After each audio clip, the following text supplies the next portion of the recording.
What's on your mind? Ah, yes.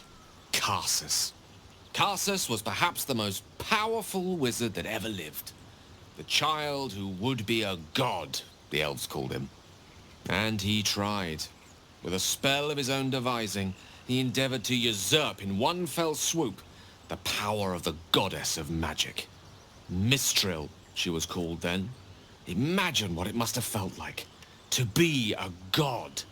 To know yourself, to be untouchable. To be mistaken. As Karsus aimed his spell at her, she began to unravel. And with her, the entire weave. Too late did he realize what he had unleashed. It would have been the end of everything had not Mistral sacrificed herself.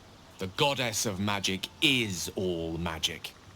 By dying, the entire weave was lost, and the spell that challenged a god failed.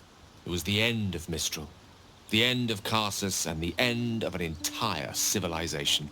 As the child who would be a god was turned to stone, his empire came crashing down around him. The floating cities of Netheril were no more. An event that came to be known as Karsus's folly. For a spell, Mistral was reborn as Mistra.